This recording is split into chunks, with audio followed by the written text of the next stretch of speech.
Okay. So you could do your plank on your elbows, which I find is harder, or you can do it on your hands. Now we want to make sure that the shoulders are right over the wrists. Okay, you don't want them out like this, which I see a lot. We want to make sure that the booty is not in the air, but it's also not sagging, so we don't have a saggy waist, okay?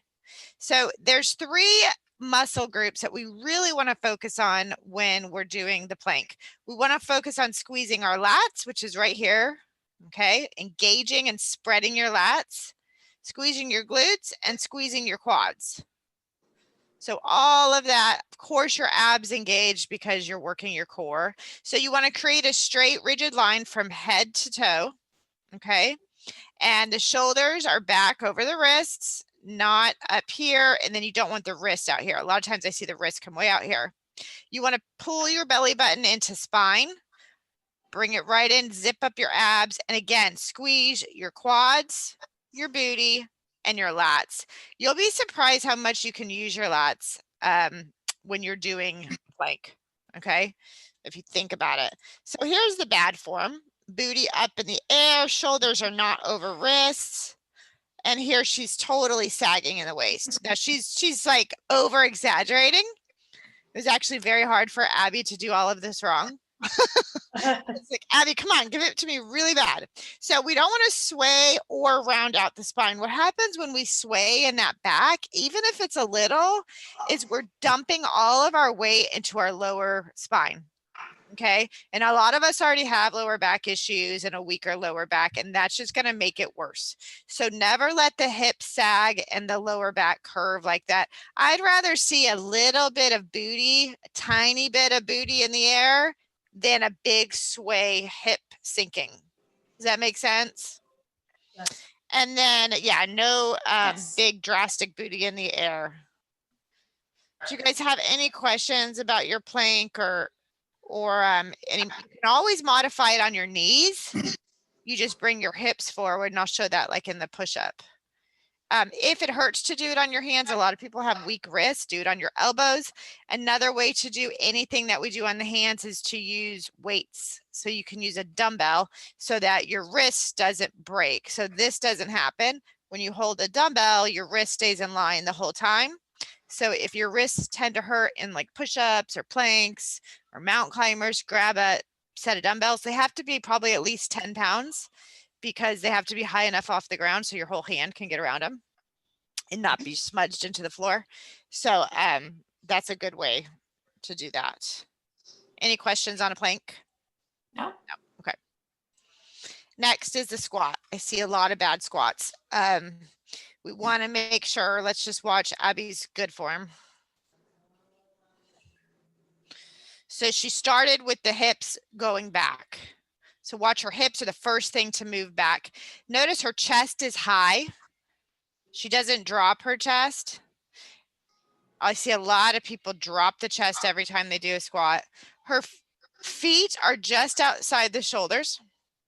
And notice her toes are a tiny bit turned out. Not real turned out for like a sumo or a plie squat, but just enough. And so that protects your knees. Okay. You're going to push the knees out while keeping the weight in the heels. A big thing to think of when you're doing this squat is you should be able to wiggle your toes. So as your booty goes back and all the weight is in your heels, you should be able to actually wiggle your toes as you squat. Okay. I never want to see your heel lift up off the floor while you're doing a squat. You want to make sure, as long as you don't have knee injuries, that you drop down below parallel. So your booty, so hold on, I didn't mean to hit that. Your booty should drop right below your knees, and then you have this crease right here. Watch her crease between the thigh and the calf, how that meets. Okay, so you know you're below parallel when your hips drop right below the knee. Does that make sense? Mm-hmm. Yes. You want to think about forcing the knees open. What we see a lot of times is the knees bend inwards. So if you would place both feet on the floor, okay, and think about spreading the ground with your feet, like pushing it open. Now you'll probably move this much inside your shoe, but as you spread the ground with your feet, you're going to activate your medius, which is right here. Okay. And it's going to draw your knees open. Another way to do it is to put your booty band on. And if you're doing heavy lifting with it and you don't want it to really increase the resistance, but you want to have to keep that band tight and open, just so you make sure your knees stay open, use the lightest band, put it around the thighs, and don't let the band fall. That will keep you forcing your knees open and keeping your medius engaged so that your knees don't collapse in. When your knees collapse in, that means the outside of your hip and your glute, the medius, it means it's weak. Okay, so we'll watch that over here. So here, Abby's showing really bad squat. She's dropping her chest. She's totally lifting her heels. Now I think she's going to shorten it. She's not going to get low enough. It looks close, but it's still not that crease. See how she doesn't crease? Now watch, her knees are going to come in, and I see that a lot. So watch yourself in a mirror. That's when she needs to focus on spreading the feet in the floor, maybe putting a band around the thighs and keeping it open to make sure that your knees don't come in. So you don't want too narrow of a stance. You don't want the heels to pop up. You don't want to round out the back, and you don't want the knees to come together. Okay, do we have any questions on the squat? So the first movement is the hips are drawing back, and notice her chest stays high. And the biggest thing I like to say is weight in your heels should be able to wiggle your toes. Okay. Yep. All right, the lunge. So what I see a lot of times is people don't step far enough out for their lunge. So they tend to, not only they don't step far enough out, but they move forward with the lunge. Okay. You don't want your body to move forward. You want the leg to move forward, but the body to come down in a, right with your center of gravity, right between the legs. So her center of gravity is coming straight up and down. You see that right there? It's straight up and down. Her knees not coming forward. So yeah, we don't want the knees to come excessively over the toes. And again, we don't want to drop the chest. And that front foot is flat, but don't bonk your knee. Don't get too low and bonk your knee. Next, she's going to show us a bad one where she's leaning too far forward. She's bringing that toe up or the heel up. You can see how her knee's coming over her toe. Now that's exaggerated, but take a look in the mirror and make sure your knee is over ankle. Knee shouldn't come over your toe box. Okay, so make sure that your body alignment is coming straight up and down. Okay, that's if you're doing walking lunges, if you're doing reverse lunges, if you're doing a front stepping lunge. The biggest time I see it is when you step forward, the body's going forward. Only let the foot go forward. The center of gravity comes right down between both feet. Make sense? Yes, ma'am. Okay, same thing if you're doing a Bulgarian lunge. If I tell you to put that back foot up on a bench or a chair, same thing. Center of gravity comes straight down between the legs. Knee does not go forward. Okay. All right.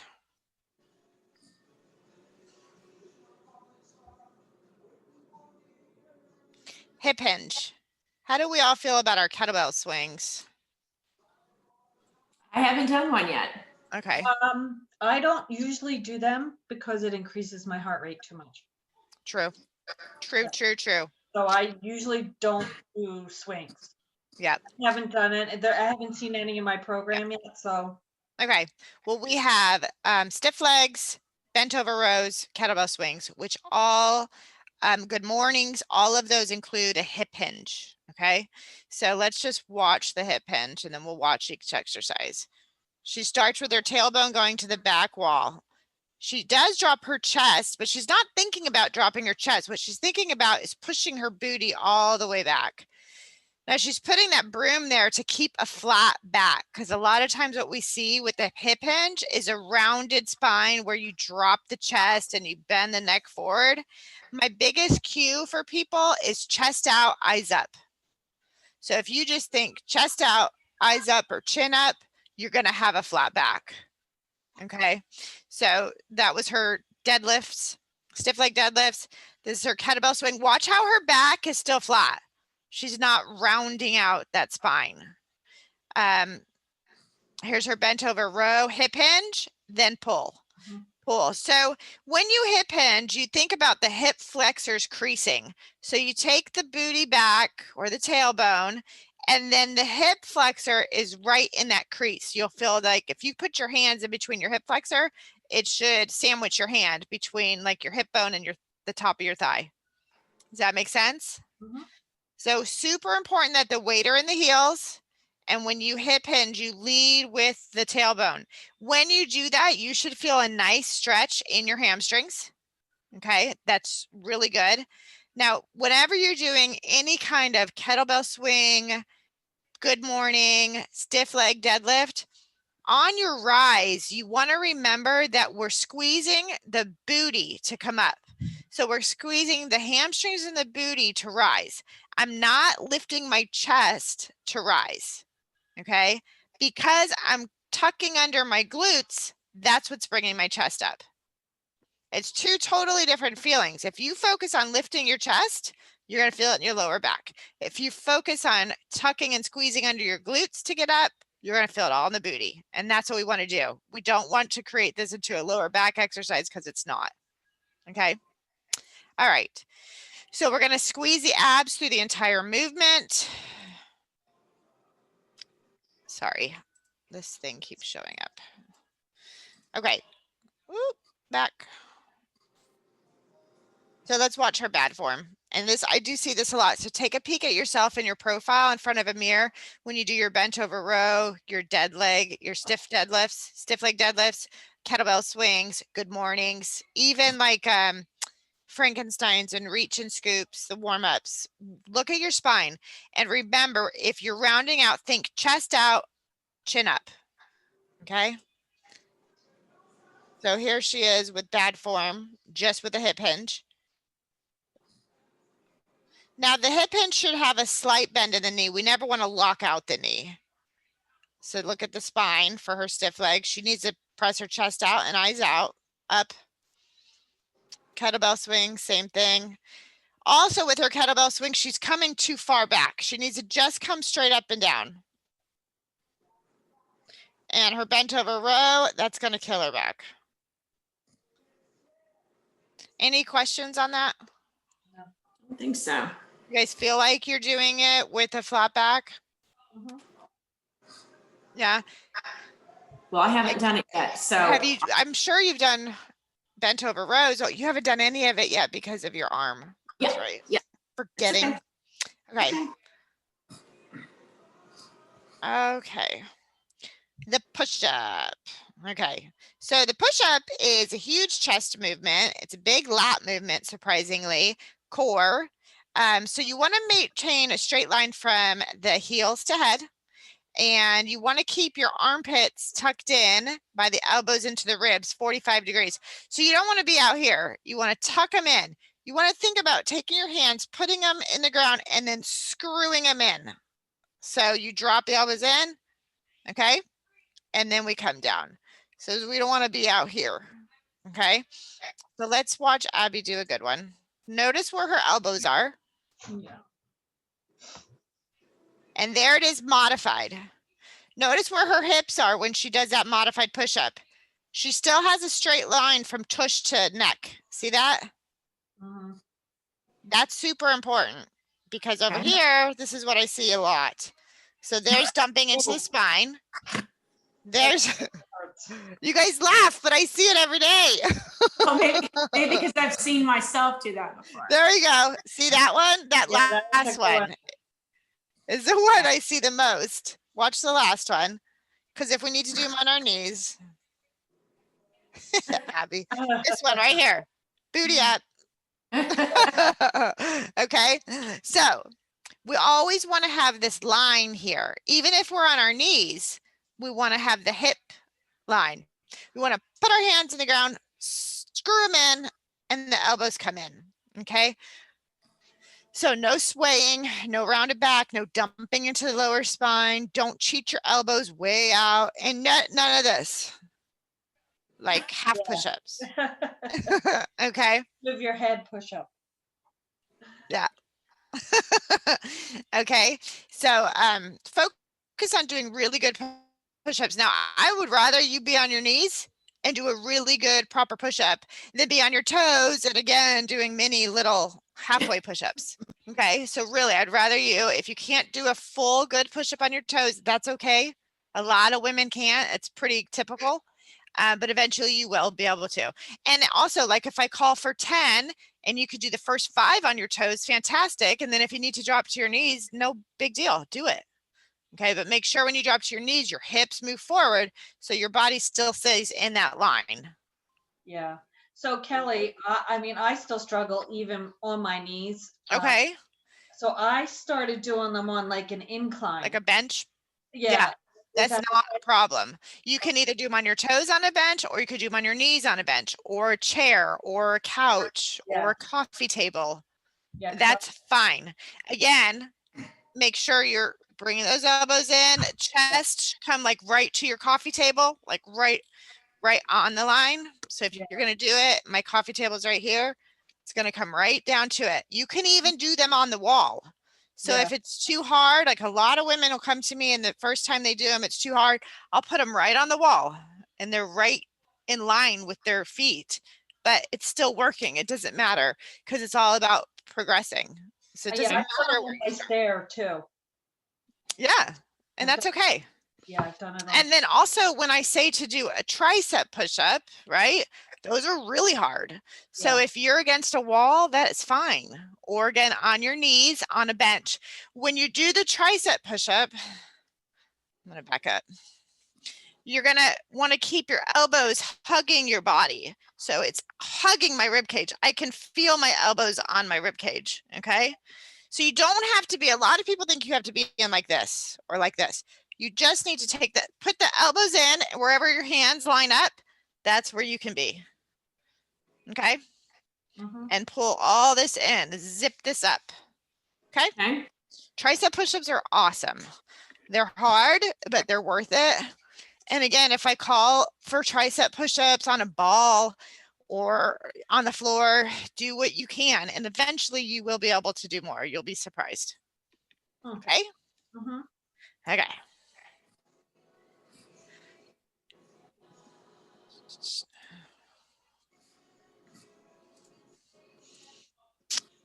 Was that everything? We had push-ups, hip hinge. Yeah.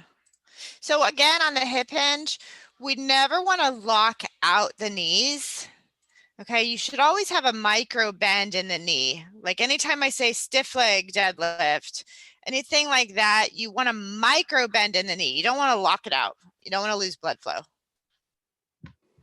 Okay, so do we have any questions about the lifts I just showed you or any other lifts that maybe you've done or you're thinking about? I just wanted to know, for some of the things that I'm doing, can I substitute my TRX for that? Yeah, if you know how to do the same movement, like if I give you a banded reverse fly and you want to do a TRX reverse fly, absolutely. Okay. That's fine. Absolutely. Or if I give you a banded curl, is Okay. it mostly the banded stuff? Yeah, the rows. Yeah, it's mostly the stretchy bands.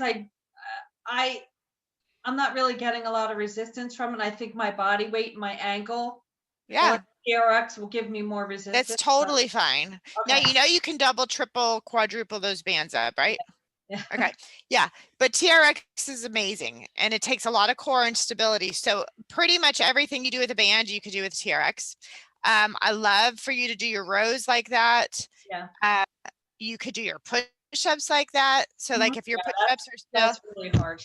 yeah, you know, you can always, when you're doing your push-ups on the TRX straps, you can always stagger your stance. So instead of having your feet together, take one foot way forward, right? And then you can use that front leg in your push-up to give a little bit of assistance, to give a little bit of help, Just to help you. just to push you back just a little bit. I'll And try then yeah, try that with the leg in front. And don't use it a ton, just a little. And then eventually you'll be able to step that foot back. But TRX push-ups are great. Okay. Any other questions? Weight wise, no. Nope. Lori? No? Next week you'll have questions Yeah, for me. I'm sure I will. That's okay. Cynthia? I think Cynthia's at work and she's just listening and not allowed to talk. I think something's happening here. Okay. Now, homework. You know, I always give homework. I'm the girl who hates homework too. That's what's so funny. Okay, so don't make this feel like this is a big deal. It doesn't have to be videoed beautifully. I really don't care what your hair and makeup looks like. I don't care what you're wearing. As long as I can see your body head to toe, that's all I want. You can set your phone up, hit record, and do all of them. You can do them all one at a time, whatever you want to do. I want you to film yourself doing the squat, the lunge, the push-up, the plank, the kettlebell swing, and the stiff leg deadlift. You know what? Chris, film a bent over row for me. Okay. Because I don't think, Yeah, the kettlebell. uh-huh. Okay. Okay, so I need your profile. Definitely for the squat, the lunge, the kettlebell swing, and the stiff leg deadlift. I need it to be a profile head to toe, full body I want to see. So do like 4 or 5 reps of each one. And then you're going to email that to me. You don't have to post that for everyone to see. Just email it to me. Any of the emails you can reply to me. And I just want to see it and be able to tell you if there's anything I think you need to change to make sure you're not going to injure yourself and just to make sure you get the most out of the movement. Okay. Okay. Yep. So anytime before, I would say Sunday. If you could have it to me by Friday, that would be awesome. So I can get back to you before next week. Okay. And the sooner I can critique you, the better I know you're doing everything correct. Right. You know. Okay. Any other questions about the program, the app, food, macros? You guys are doing really, really good. Yeah. I mean, one thing for me, I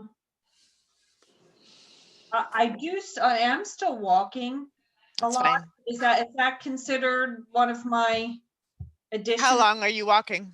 About 30 minutes, 2.5 miles. Yeah, and then you're doing 3 primary workouts and 1 extra workout? Yes. Yeah, that's good. Okay. That's good. All right. Okay. I love walking, and as while the weather is allowing, do it. Yeah, I need to be outside while I can. Yeah, and when it stops, you won't be able to, so you have all that other stuff. So take advantage of it right now. Yep. And I will have to say, my hot flashes have decreased. Oh, that's a really good sign. Yeah. Yeah. Definitely have decreased a lot. And you got my email. You asked that you said you were jumping the gun on what happens next. Did you get my email? Because that's how I am. That's okay. But you understood everything. Yes, I did. Made sense. Okay. Mhm. All right, Lori, anything for me? No, I think I'm good. All right. I'm sure Okay. I'll have a lot next week. Okay, no worries. So I'll ask Cynthia if you have any questions for me, if you're there. So ladies, get me the homework, and I'm just looking over my program, make sure I gave you everything. Yeah, I think we covered it. Hold on. My husband's phone, the Godfather. Mhm. I think we covered everything. So, Lori, did you, Chris responds, Lori, do you get the email from me asking you like how you're doing this week? I send it out once a week. You don't? Let me see. I did the very first week. And I don't think I've gotten one since then. Okay. And Chris, you're getting them every week because you respond to them. Yes. Okay. I wonder if something's going on, if your stuff's going to junk.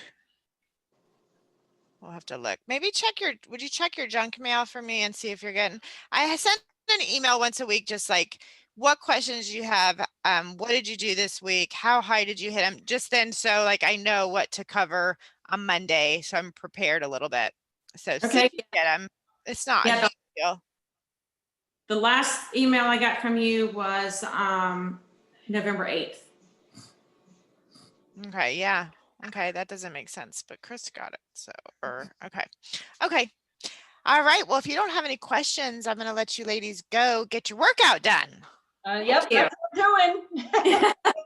All right. All right, Give each thanks. other a high five on Facebook when you're done. All Bye, right. girls. See you Bye, next see ya. week. Uh-huh. All right, Bye-bye. bye. Oh, hey, Kelly, Yeah. you stay here, stay on Tuesdays, or get me switched back to Monday? You know, do you would you rather come on Tuesday? Yeah, that's fine. Yeah, Tuesday's great. It doesn't matter. Okay. Let's stick with Tuesday then. Okay, thank you. You got it. Okay, bye-bye. Bye, guys. Have a great All day. right, bye.